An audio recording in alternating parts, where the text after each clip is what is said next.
الرحمن الرحیم الحمد للہ والصلاة والسلام علی رسول اللہ اما بعد فاعوذ باللہ السمیع العلیم من الشیطان الرجیم بسم اللہ الرحمن الرحیم الذی خلق الموت والحیاة لیبلوکم ایکم احسن عملا وقالوا تعالی عز وجل وَاعْبُدْ رَبَّكَ حَتَّى يَأْتِيَكَ الْيَقِينُ صدق اللہ مولانا العظیم اللہم صلی علی سیدنا مولانا محمد معدن الجود والکرم وآلہ وبارک وسلم الصلاة والسلام علیکہ یا رسول اللہ وعلی آلہ واصحابہ یا حبیب اللہ بندہ پروردگارم امت احمد نبی دوست دا چہار یارم تابع اولاد علی مذہب حنفیہ دارم ملت حضرت خلیل خاک پائے غوث اعظم زے سایہ ہر ولی مکرم محترم دوستو پیارے بھائیوں، آج ہم اس وقت اس محفل ذکر میں جو کہ دراصل ہمارے برادر مکرم شیخ شفیق صاحب کے 40ویں کے موقع پر ایصال ثواب کے لیے یہ محفل پاک سجائی گئی ہے۔ اس میں ہم سب جمع ہیں۔ اللہ رب العزت ہم سب کا جمع ہو کر یہ انفرادی اور اجتماعی طور پر ذکر کرنا اپنی پاک بارگاہ میں قبول فرما کہ اس کا ثواب جو ہے ہمارے مرحوم شفیق بھائی مرحوم کی روح کو پہنچاتے ہیں اور اللہ تعالیٰ ان کے درجات کی بلندی کا اس کو ذریعہ بناتے ہیں۔ ابتداً 2-3 جملے تو شفیق صاحب کے حوالے سے یہ کہہ دیے جائیں کہ وہ اسم بامسمہ تھے۔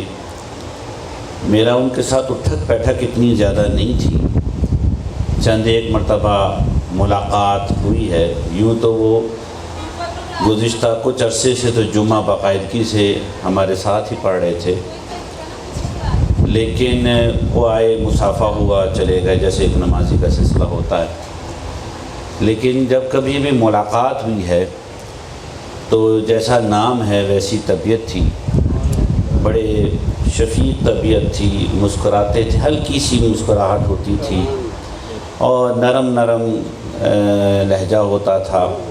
تو یہ ایک اچھی چیز ہے، یہ ہمیں بھی اپنے آپ میں اختیار کرنی چاہیے یہ جو چیز ہے۔ یوں تو ویسے سعید بھائی سے بھی، اعظم بھائی سے بھی سلام دعا ہے، سعید بھائی سے ذرا زیادہ ہے، میری ٹھیک ہے جی۔ تو الحمدللہ یہ سارا ہی ایسا ہے کہ پیار محبت ہے، شفقت ہے اور تربیت میں نرمی ہے، مزاج کے اندر سختی نہیں ہے۔ اللہ رب العزت ان کو اجر کثیر عطا فرمائے، کیونکہ یہ بھی نبی پاک صلی اللہ علیہ وسلم کی حدیث پاک ہے اور تعلیم ہے کہ تم اپنے مرحومین کے محاسن بیان کیا کرو، ان کی خوبیاں بیان کیا کرو، ان کی جو اچھائیاں ہیں وہ بیان کیا کرو۔ سو ہمارے مرحوم بھائی کی ایک اچھائی، چونکہ میں بہت تھوڑا ان کے ساتھ بیٹھا ہوں، یہ چیز مجھ پر ایک ظاہری طور پر واضح تھی، سو وہ میں نے آپ دوست تک پہنچائی کیا، اور حقیقتاً ایسے ہے، وہ ایسے تھے۔ اللہ تعالیٰ ہمیں بھی اچھے اخلاق والا کرتے ہیں، اور یہ تعلیم ہم جو یہ اس کی دعا کرتے رہنا چاہیے، اور اس کے لیے کلیہ نبی کائنات صلی اللہ علیہ وسلم نے ہمیں عطا فرمایا ہے۔ اور وہ کیا ہے؟ وہ ہے کہ جب آپ آئینہ دیکھیں نا تب یہ دعا کریں۔ یہ آئینہ دیکھنے کی جو دعا ہے وہ یہی ہے کہ یا اللہ جیسے تو نے میری صورت کو اچھا کیا ہے میری سیرت کو بھی اچھا کر۔ آئینے پہ یہ دعا لکھ لیں جو حدیث پاک کے اندر آئی ہے نا، آج کل گوگل میں موجود ہیں، وہاں سے عربک میں وہ دعا اٹھائیے اور وہ آئینے پہ لکھ لیں، یا اسٹیکر ملے تو وہ لگا لیجئے، شاید آپ کے پاس ہوں گے ممتاز بھائی کے پاس، تو وہاں سے لے لیجئے اور وہ آئینے پہ لگا لیں۔ دن میں 10 دفعہ آئینہ دیکھا، 10 دفعہ اچھے اخلاق کی دعا ہوئی، یا اللہ تو نے میری شکل کو اچھا بنایا ہے، میری شکل کو بھی اچھا، میری سیرت کو بھی، میرے اخلاق کو بھی اچھا بنا دے۔ تو یہ دعا کرتے رہیں گے، اللہ تعالیٰ دعا سننے والا ہے، اور آہستہ آہستہ آہستہ ان لفظوں کا اثر جو ہے وہ ہمارے اندر اترتا چلا جائے گا، اور انشاءاللہ بندہ سدھرتا چلا جائے گا، انشاءاللہ انشاءاللہ انشاءاللہ۔ تو پھر ہم بھی شفیق ہو جائیں گے۔ پھر کل ہم نے بھی مرنا ہے، کوئی بیٹھ کے یہ کہہ رہا ہوگا کہ بھائی فلاں آدمی بڑا شفیق تھا، یہ تو نام کے بھی شفیق تھے اور سیرت سے بھی شفیق تھے نا جی۔ کوئی کسی کا نام شفیق تو نہیں ہوگا، لیکن کہیں گے بندہ شفیق تھا۔ اور یہ جو نرم طبیعت ہے، یہ حدیث پاک میں اللہ رفیق و یحب الرفق، اللہ خود بھی نرم ہے، رفقت والا ہے، اور رفقت کو یعنی نرمی کو پسند کرتا ہے۔ ٹھیک ہے جی، تو یہ نرمی دین میں اس کو بہت زیادہ پسند کیا گیا ہے۔ اور پیارے نبی صلی اللہ علیہ وسلم کی صفات میں سے ایک صفت کو نرمی اور شفقت بیان کرتے ہوئے کیسے بیان کیا ہے؟ سورہ آل عمران کی آیت ہے 159 159، اس میں اللہ تعالیٰ نے بیان کیا کہ یہ جو دعوت و تبلیغ کا کام ہوا ہے نا، دین پھیلا ہے اور لوگ تمہارے گرد اے رسول جمع ہوئے ہیں، یہ کیوں ہوئے؟ فَبِمَا رَحْمَةٍ مِّنَ اللَّهِ لِنْتَ لَهُمْ، اللہ کی رحمت کے صدقے اے حبیب اللہ نے تمہیں نرم بنا دیا۔ آپ نرم ہیں، اگر آپ سخت مزاج ہوتے اور طبیعت کے اندر کڑواہٹ ہوتی تو لوگ تو تم سے پرے ہٹ جاتے۔ لوگ جو حضور کے قریب آئے ہیں اس کے پیچھے کیا ہے؟ وہ طبیعت کے اندر یہ لنتا لہم، لام نون تے لنتا، انگلش میں کہتے ہیں لینینٹ ہے نا، لینینٹ، یہ انگلش میں عربی سے لیا ہوگا یقیناً۔ تو یہ طبیعت نرمی طبیعت، لنتا لہم، نرم ہو گئے آپ ان کے لیے تو لوگ آپ کے قریب آ گئے۔ اور آپ دیکھ لیجئے دین پھیلا ہی اس نرمی کے ساتھ، دین پھیلے۔ جتنے بھی حضرات اولیاء کرام ہیں، ہمارے علماء ہیں، اکابرین ہیں، اسلاف ہیں، ان کی طبیعت کا، ان کے مزاج کا ایک بنیادی عنوان ان کی طبیعت کی نرمی ہے۔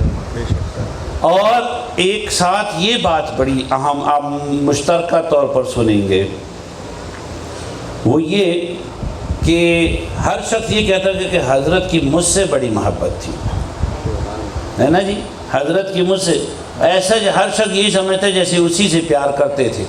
یہ حضرات اولیاء کی ایک مشترکہ صفت ہے۔ تو اللہ تعالیٰ جو ہے کوئی مشکل کام نہیں ہے، ہم بھی اللہ کے ولی بن سکتے ہیں، ہم بھی اللہ کے ولی بن سکتے ہیں، کوئی مشکل کام تو نہیں ہے۔ یہ چند چیزیں اپنے اندر انسان پیدا کر لے انشاءاللہ الرحمن، پھر انسان جو ہے وہ حزب الرحمن میں چلا جائے گا۔ اللہ تعالیٰ کرم فرمائے۔ چند باتیں جان مکرم محترم اسی حوالے کو جوڑتے رہیں تو وہ یہی ہے کہ دیکھیے زندگی بہت مختصر زندگی ہے، اور اس مختصر زندگی کو انسان غنیمت جانے تو عقل مند ہے۔ حدیث پاک میں بھی آتا ہے کہ عقل مند وہ ہے جو موت کے لیے اور موت کے بعد کام آنے والے اعمال بجا لائے۔ الکیس من دان النفس، عقل مند وہ ہے۔ عقل مندی کا معیار پی ایچ ڈی کر لینا اور مختلف قسم کی ڈگریاں حاصل کر لینا یا ہزاروں کے کاروبار کو کروڑوں کے کاروبار میں بدل دینا، یہ عقل مندی اور سیانہ پن نہیں ہے۔ اصل سیانہ کون ہے؟ اصل دانا کون ہے؟ اصل عقل مند کون ہے؟ جس کو اللہ کے حبیب صلی اللہ علیہ وسلم نے کہا یہ ہے۔ اور یہاں پہ کیا فرمایا ہے؟ عقل مند وہ ہے جس کو موت یاد ہو، جس کو موت یاد ہو، موت کے بعد کام آنے والے کام کرے۔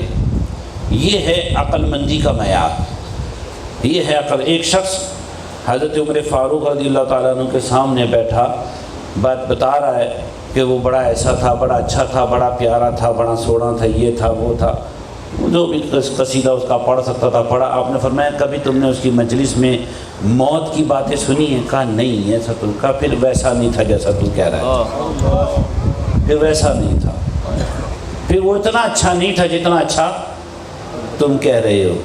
کیونکہ اللہ کے ولیوں کی ایک صفت یہ بھی ہے، تین چیزیں ہیں نا، اللہ کے ولی کی مجلس میں کیا ہے؟ 3 چیزیں، اسے دیکھو تو اللہ یاد ہے، فکر آخرت بڑھے اور علم میں اضافہ ہو جائے۔ یہ 3 چیزیں ہیں، یہ 3 چیزیں جب اللہ کے ولی کے مجلس میں بیٹھے تو آپ کو یہ تینوں چیزیں ملیں گی۔ انہیں دیکھو تو اللہ یاد ہے، اللہ سے تار جڑ جائے، فکر آخرت بڑھے، موت اور موت کے بعد کے معاملات وہ یاد ہو، وہ مستحضر ہو جائے، اور علم میں اضافہ ہو، تو وہ ہے یقینی طور پر اللہ والوں کی مجلس۔ یہ زندگی کتنے دن کی ہے جناب؟ 3 دن کی ہے۔ لوگ تو کہتے ہیں نا 4 دن کی ہے، لیکن یہ 3 دن کی ہے۔ زندگی 4 روزہ، تو یہ 3 روزہ ہے۔ کیسے ہیں؟ ایک دن گزر گیا، ایک گزار ہے، ایک آنے والا ہے، چوتھا کون سا بھی؟ یہ سیدی غوث پاک نے کہا ہے، غوث پاک فرماتے ہیں زندگی 3 روزہ ہے، ایک دن گزر گیا، ایک گزار رہے ہو، ایک آئے گا۔ چوتھے کا تو یہ محاورہ کیسے بنا ہے؟ اردو میں بنا ہوا ہے، بس اصل میں تو 3، یعنی وہ 4 میں سے بھی ایک کام ہو گیا۔ کیوں جی؟ 4 میں سے بھی ایک کام ہو گیا۔ اب یہ جو 4 روزہ زندگی ہے اور 3 روزہ زندگی ہے، مختصر زندگی ہے، تو اس میں ہمیں کیا کرنا ہے؟ اس کو غنیمت جاننا ہے۔ اور نبی پاک صلی اللہ علیہ وسلم نے جامع ترین نصیحت کی ہے۔ آپ علیہ السلام نے فرمایا اغتنم خمسا قبل خمس، 5 چیزوں کو 5 چیزوں سے پہلے غنیمت جان لو۔ جوانی کو بڑھاپے سے پہلے، امیری کو غریبی سے پہلے، صحت کو بیماری سے پہلے، اور موت کو زندگی کو موت سے پہلے۔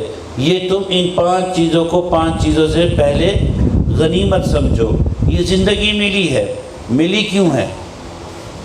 یہ ملی ہے اللہ تعالیٰ کی اطاعت کے لیے، پیارے نبی صلی اللہ علیہ وسلم کی اتباع کے لیے، آپ علیہ السلام کی پیروی کے لیے۔ اس کو اسی انداز سے گزارنا ہے، اسی فکر کے ساتھ گزارنا ہے۔ اگر بے فکری ہوگی تو انسان کو پھر وہاں فکر لگے گی، کیونکہ حدیث میں آیا ہے کہ اللہ تعالیٰ کسی پر 2 غم اور 2 خوف اکٹھے نہیں ہونے دے گا۔ 2 غم اور 2 امن اور 2 خوف اکٹھے نہیں ہونے دے گا۔ اب 2 امن اور 2 خوف اکٹھے نہیں ہو سکتے، یہ مخبر صادق صلی اللہ علیہ وسلم نے فرما دیا ہے۔ اگر یہاں امن سے ہو تو پھر وہاں امن نہیں ہے، وہاں خوف ہے، اور یہاں خوف سے ہو تو پھر وہاں خوف نہیں، وہاں امن ہے۔ اس لیے 2 خوف اور 2 امن اکٹھے نہیں ہوں گے، تو اس لیے یہاں خوف کے ساتھ، اور یہ خوف وہ نہیں ہے ہوئی بابا والا جیسے ہم کسی چیز سے ڈر جاتے ہیں، یہ خوف ہے اللہ کی جلالت کا۔ ہم جس سے پیار کرتے ہیں اس کی ناراضگی کا ڈر ہے نا، یہ وہ والا پیار والا خوف ہے جس میں کسی کے ناراض ہو جانے کا خوف ہوتا ہے۔ یہ وہ خوف ایسا نہیں ہے کہ جس سے انسان کے اعصاب جو ہیں وہ مفلوج ہو جائیں اور انسان کسی کام کا نہ رہے۔ بہرحال تو اس لیے حضرات مکرم محترم، اصل بات یہی ہے کہ انسان کو یہ جو موقع ملا ہوا ہے وہ اس کو غنیمت جانے، اور اس میں پھر وہ اعمال بجا لائے کہ جو اس کو کرنے چاہیے۔ یہ جو زندگی ہے یہ امتحان ہے۔ دیکھو یہ امتحان میں کیا ہوتا ہے، آپ کمرہ امتحان میں جاتے ہیں، کمرہ امتحان میں بیٹھتے ہیں، اور وہاں پر اپنا پرچہ آتا ہے، آپ اپنی جیومیٹری باکس کھولتے ہیں، اس کے اندر پینسل ہے، ریزر ہے، شارپنر ہے، مختلف جو ٹولز ہیں لکھنے کے لیے میں کام آنے والے اور معاون ہیں، ان کو آپ باہر نکالتے ہیں۔ پینسل کو شارپ کیا، کہا واہ بھائی واہ کیا زبردست چائنا کی پینسل ہے، کیا جرمنی کا شارپنر ہے، انگلینڈ کا ریزر ہے۔ وہ پینسل سے لائنیں ماری اور پھر ریزر سے اس کو صاف کر دیا، کہتے دیکھو کتنا سموتھ لکھتی ہے اور کتنا زبردست یہ میرا ریزر جو ہے اس کو صاف کر دیتا ہے، ریز کر دیتا ہے۔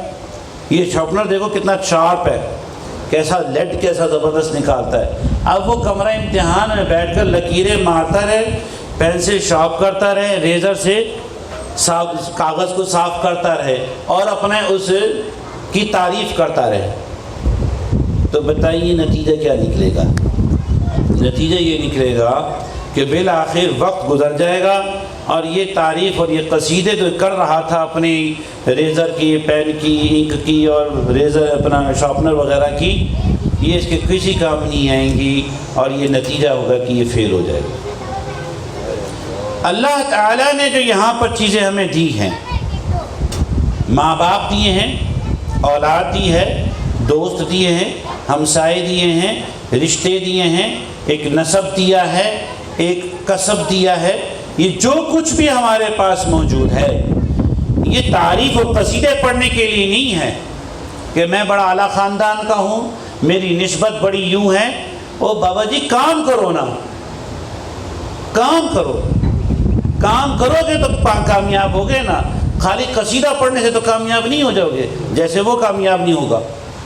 اس لیے کام کرنے کے لیے الذی خلق الموت والحیاۃ لیبلوکم ایکم احسن عملا ولنبلونکم بشیء من الخوف والجوع ونقص من الاموال والانفس والثمرات وبشر الصابرین۔ یہ سارے امتحانات ہیں اور امتحان میں کام آنے کی چیزیں ہیں۔ ان رشتوں کو دین کے لیے لگاؤ، ان نسبتوں کو دین کے لیے لگاؤ، ان مالوں کو دین کے لیے لگاؤ، اولاد کو دین کے لیے لگاؤ، نسب کو دین کے اوپر خرچ کرو۔ جو کچھ بھی ہے وہ دین ہی، شریعت، اتباع رسول صلی اللہ علیہ وسلم اس کے لیے ہے، تو آپ کے پاس یہ چیزیں موجود ہیں اور آپ کامیاب ہیں۔ اگر یہ چیزیں اس مد میں نہیں لگ رہی ہیں، اعلیٰ خاندان ہو، حرکتیں خطرناک ہوں، پھر کیا بنے گا؟ کچھ بنے گا؟ حضرت نہیں بن سکتا، نہیں بن سکتا۔ دیکھو ایک ہی زبان ہے، دو بیان ہیں، ایک زبان ہے اور وہ زبان ہے مخبر صادق صلی اللہ علیہ وسلم، جو خبر دیتے ہیں سچی خبر ہے۔ پتھر پہ پڑی لکیر مٹ سکتی ہے لیکن حضور پاک صلی اللہ علیہ وسلم کی بات وہ پکی ہے نا بھائی؟ ایک جگہ تو آپ یہ فرمائیں کہ فاطمہ جنت کی عورتوں کی سردار ہے، اور ایک جگہ یہ کہیں کہ اس پہ نہ رہنا کہ تو نبی کی بیٹی ہے۔ ایک ہی بات، ایک ہی زبان ہے لیکن دو بیان ہیں۔ معنی کیا ہے؟ معنی یہ ہے کہ تجھے عمل تو کرنا ہی پڑے گا نا۔ تم ہو تو بنت رسول، ہو تو تم امی حسنین، زوجہ حیدر، سب کچھ ہے، لیکن فاطمہ عمل کرنا پڑے گا۔ کیوں؟ یہ بھی حدیث ہی ہے نا، من بطأ بھی عمل لم یسرع بھی نسب، مسلم شریف کی حدیث ہے۔ جس کو اس کے عمل نے پیچھے چھوڑ دیا، نسب آگے لے کے نہیں جائے گا، اس کو نسب آگے لے کے نہیں جائے گا کیونکہ عمل پیچھے چھوڑ رہا اس کو۔ تو بتائیے کیا کرے گا اس نسب کو دین کے لیے لگائے تو پھر دیکھو یہ نسب اس کو اڑا کر کیسے لے کے جاتا ہے کہ کام بھائی اس کو صحیح استعمال کرو گے تو یہ پرواز لے گا نا، صحیح پر نہیں کرو گے تو پھر یہ ہو جائے گا، جہاز اڑے گا ہی نہیں، جہاز اڑے گا ہی۔ تو اسی لیے عزیزان مقام محترم، یہ زندگی اچھے عمل کرنے کے لیے دی گئی ہے، برے نہیں۔ میری اور آپ کی دوڑ کیا ہے؟ اچھے اعمال، اچھے اعمال۔ ایکم احسن عملا، دیکھا یہ جائے گا کہ کون زیادہ اچھا عمل کرتا ہے، یہ نہیں دیکھا جائے گا کہ کون اچھا کرتا ہے اور کون برا کرتا ہے، یہ آپشنز نہیں ہیں، بلکہ کون کرنے سب نہیں اچھے ہیں، دوڑ یہ ہے کہ کون زیادہ اچھا کرتا ہے۔ میں زیادہ اچھا کروں یا آپ زیادہ اچھا کریں، بس میری اور آپ کی جو دوڑ ہے، میرا اور آپ کا جو مقابلہ ہے، ہم سب کا آپس میں مقابلہ کیا ہے؟ اچھے اعمال۔ زیادہ یہ نیکی بھی میں کر لوں، یہ نیکی بھی میں کر لوں، یہ نیکی بھی میں کر لوں، یہ کسی کو موقع آنے ہی نہ دوں میں۔ نیکی میں بڑھ جاؤ، فاستبقوا الخیرات، نیکیوں میں بڑھ جاؤ۔ حضرت لقمان بڑے حکیم و دانا گزرے، ذکر قرآن میں ان کا ذکر موجود ہے۔ اور انہوں نے ایک نوجوان کو دیکھا تو کہا کہ ادھر آؤ بیٹا، نام پتہ یہ سارا انٹرویو سے لینے کے بعد کہا بیٹا تیرے چہرے پہ نیکی کے آثار ہے، تو نیک معلوم ہوتا ہے۔ تو انہوں نے کہا کہ بابا جی آپ کو نیک بننے سے کس نے روکا؟ آپ بھی نیکیاں کر لیں۔ سیدھے سے بات ہے، کھلیا سیدھا ہی ہے نا، بھائی تم میری تعریف تو کرو، تمہیں نیک کام کرنے سے کس نے روکا ہے؟ نیکیاں کرو۔ تو تم بھی نیک ہو جاؤ گے, تمہارے چہرے پہ بھی چمک دمک آ جائے گی, کوئی تمہیں بھی دیکھ کے کہے گا. حالانکہ وہ حکیم ہیں جی, حکمتوں والے ہیں. اپنے بیٹے کو جو انہوں نے حکیمانہ نصیحتیں کی, قرآن نے اس کو اپنا حصہ بنا لیا. اللہ اکبر. تو عزیزوں, آخری باتیں کر رہا ہوں. میں نے سوچا تھا 4 بجے تک گفتگو کروں گا. تو یہی بات ہے کہ ہمیں یہ فکر کے ساتھ وقت گزارنا ہے. ہماری فکر کیسی عجیب و غریب ہے. ہم مجموعی طور پر, یہ تو چہرے میں جانتا ہوں, یہ تقریباً سارے چہرے میرے واقف ہیں. ان میں سے اکثر چہروں کے حوالے سے تو میں کہہ سکتا ہوں نا کہ میں ان کو, وہ تو میرے چچا بھی بیٹھے ہیں, ٹھیک ہے جی, وہ جو عثمان بھائی ہیں نا, وہ میرے چچا بیٹھے ہیں, ٹھیک ہے جی. حضور مفتی اعظم ہند کے مرید ہیں, تو مفتی اعظم ہند میرے جو تھے وہ دادا پیر ہیں, تو یہ تو چچا ہو گئے میرے. تو عرض یہ ہے میرے عزیزوں کہ میں ان میں سے سارے تقریباً چہرے تو سارے جانتا ہوں, لیکن کچھ کو تو میں گواہی دے سکتا ہوں نا. اگر میری گواہی معتبر نہ بھی ہو تو اتنے لوگوں میں دے رہا ہوں, کمزور آدمی ہوں. دیکھو حضرت حاتم اصم رحمۃ اللہ تعالی علیہ, اللہ کے بہت بڑے ولی تھے. ایک صاحب بڑے دولت مند تھے, وہ ان کو اکثر اپنے پاس کہتے تھے آپ ہمارے غریب خانے پر تشریف لائے, کہتے ہیں نا لوگ, لیکن میں کہتا ہوں غریب خانہ نہیں کہنا چاہیے. یہ میری اپنی سوچ بھی ہو سکتی ہے. دولت خانہ, جہاں امی ہیں, ابو ہیں, بچے ہیں خیال رکھنے والی بیگم, وہی تو دولت خانہ. غریب خانہ تو اس کا ہوگا نا جس کو یہ رشتے میں نہیں ملے ہوئے, پھر وہ غریب ہوگا. ہمارا تو گھر امیر ہے بھائی.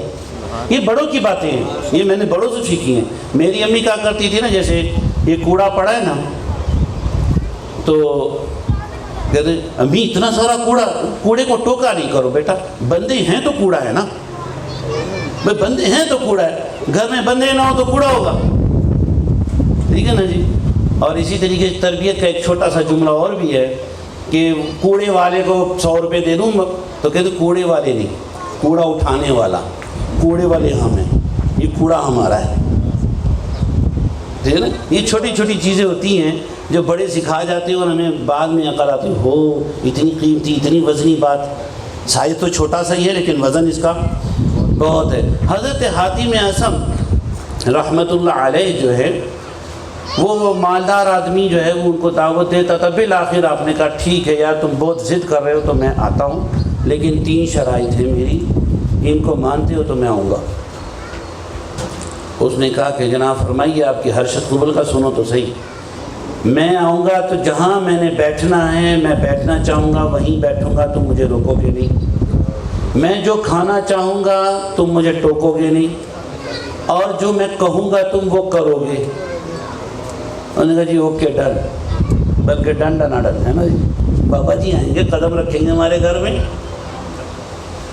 لو جناب, حضرت صاحب جب پہنچے تو اس نے تو ظاہر کہا تھا اللہ کا ولی آ رہا ہے, اور زیارت کرتے ہیں. سارے چاچے مامے تائے خالہ پھوپھو سب رشتے دار اور کاروباری دوست سب کو جمع کر لیا. خوب مجمع ماشاء اللہ. لیکن حضرت جب تشریف لائے تو جہاں جوتے لوگوں نے اتارے تھے ادھر ہی بیٹھ گئے. اب مجبور شرط یہ تھی کہ میں جہاں بیٹھوں گا تم نے مجھے روکنا نہیں ہے. پھر اس کے بعد جب کھانے کا وقت شروع ہوا تو اس نے اپنی طاقت کے مطابق جناب خوب مرغ مسلم لمبا چوڑا کھانا تیار کیا ہوا تھا. ہر طرح کی جو بھی انواع و اقسام کی ڈشز اس نے دسترخوان پہ چن دی. لیکن حضرت نے کیا کیا, اپنی تھیلے میں سے ایک سوکھی روٹی نکالی اور وہ چبا لی.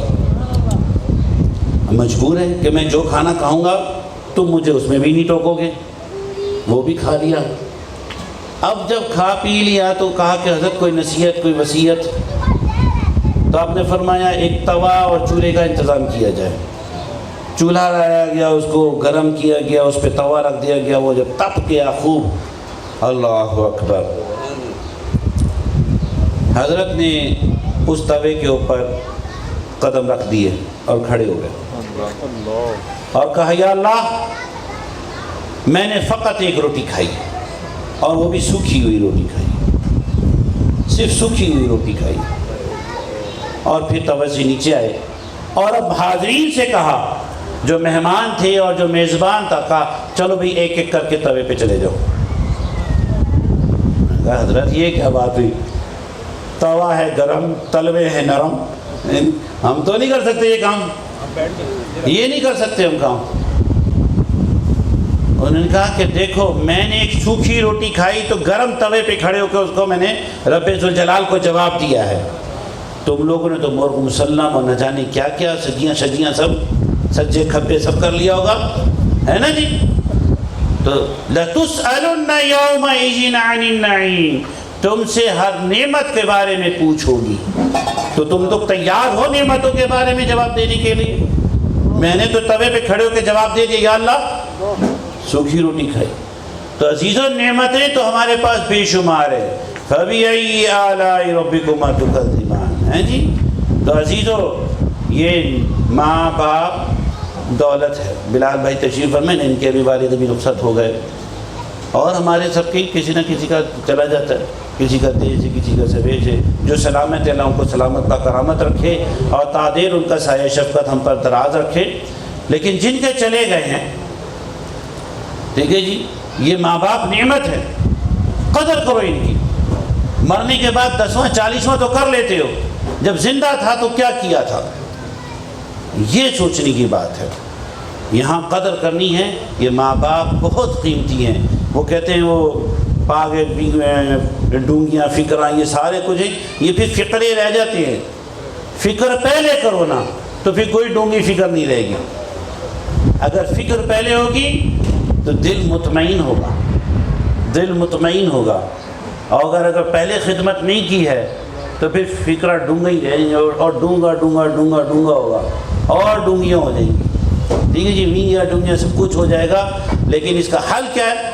کوئی حل نہیں ہے۔ اب تو وہ چلے گئے، وہ تو چلے گئے، تو بہرحال چلے بھی گئے، تب بھی دین نے بہت کچھ بیان کیا ہے، اس میں راستے بیان کیے ہیں۔ انشاءاللہ الرحمن علماء کرام کے پاس آپ اٹھتے بیٹھتے رہیں گے، یہ چیزیں چلتی رہیں گی، یار زندہ صحبت باقی۔ جو کہا میں نے 4 کہا تھا، 4 5 ہو گئے، اس کی معذرت ہوگی۔ اللہ رب العزت ہماری اس حاضری کو قبول فرمائے، آمین۔ وآخر دعوانا الحمدللہ رب العالمین۔ ماشاءاللہ۔